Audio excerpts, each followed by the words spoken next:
Chapter 11. The 9 Kinds of Ground. Master Sun said, in war there are 9 kinds of ground. Scattering ground, light ground, strategic ground, open ground, crossroad ground, heavy ground, intractable ground, enclosed ground, death ground. When the feudal lords fight on home territory, that is scattering ground.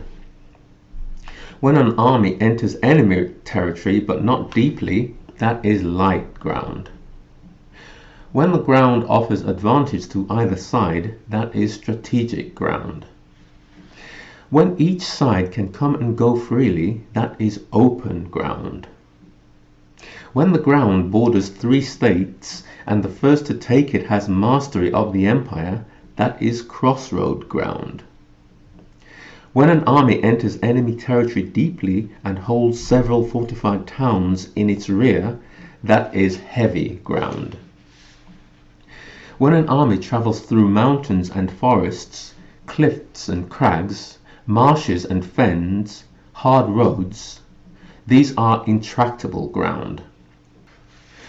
Ground reached through narrow gorges, retreated from by twisting paths, where a smaller force of theirs can strike our larger one, that is enclosed ground. Ground where mere survival requires a desperate struggle, where without a desperate struggle we perish, that is death ground. On scattering ground, do not fight. On light ground, do not halt. On strategic ground, do not attack. On open ground, do not block. On crossroad ground, form alliances. On heavy ground, plunder. On intractable ground, keep marching. On enclosed ground, devise stratagems. On death ground, fight. The skillful warrior of old could prevent the enemy's vanguard from linking with his rear, large and small divisions from working together, crack troops from helping poor troops, officers and men from supporting one another. The enemy, once separated, could not reassemble. Once united, could not act in concert. When there was some gain to be had, he made a move. When there was none, he halted. To the question, how should we confront numerous and well-arrayed, poised to attack? My reply is, seize something he cherishes, and he will do as your will. Speed is the essence of war. Exploit the enemy's unpreparedness. Attack him unawares. Take an unexpected route. The way of invasion is this. Deep penetration brings cohesion. Your enemy will not prevail. Plunder fertile country to nourish your men. Cherish your troops. Do not wear them out. Nurture your energy. Concentrate it. Move your men about. Devise stratagems that cannot be fathomed. Throw your men where there is no escape, and they will die rather than flee. Men who have faced death can achieve anything. They will give their last drop of strength, officers and men alike. Troops in desperate straits know no fear. Where there is no escape, they stand firm. When they have entered deep, they persist. When they see no hope, they fight. They are alert without needing discipline. They act without needing instruction. They are devoted without needing a compact. They are loyal without needing orders. Forbid the consulting of omens. Cast out doubts, and they will go on to the death. Our men have no excess of worldly goods, and yet they do not disdain wealth. They do not expect to live long, and yet they do not disdain long life. On the day they are ordered into battle, they sit up and weep, wetting their clothes with their tears. They lie down and weep, wetting their cheeks. But throw them where there is no escape, and they will fight, with the courage of the heroes Tzu and Goi. The skillful warrior deploys his troops like the Shoiran snake found on Mount Heng.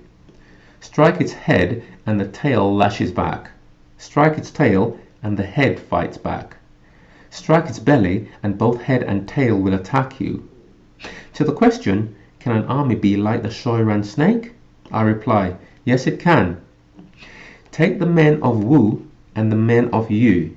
They are enemies, but if they cross a river in the same boat and encounter a wind, they will help each other like right hand and left. It is not enough to tether horses and to bury chariot wheels.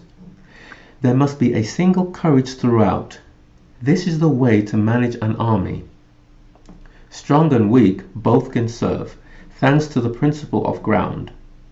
The skillful warrior directs his army as if it were a single man. It leaves it no choice but to obey. It is the business of the general to be still and inscrutable, to be upright and impartial. He must be able to keep his own troops in ignorance, to deceive their eyes and their ears. He changes his ways and alters his plans to keep the enemy in ignorance. He shifts camp and takes roundabout routes to keep the enemy in the dark. He leads his men into battle like a man climbing a height and kicking away the ladder. He leads them deep into the territory of the feudal lords and releases the trigger. He burns his boats. He breaks his pots. He is like a shepherd driving his sheep this way and that. No one knows where he is going. He assembles his troops and throws them into danger. This is the business of the commander. These things must be studied. The variations of the 9 kinds of ground, the advantages of flexible maneuver, the principles of human nature. The way of invasion is this: deep penetration brings cohesion, shallow penetration brings scattering. When you leave your own territory and lead your men across the border, you enter dire terrain. When there are lines of communication on all 4 sides, you are on crossroad terrain.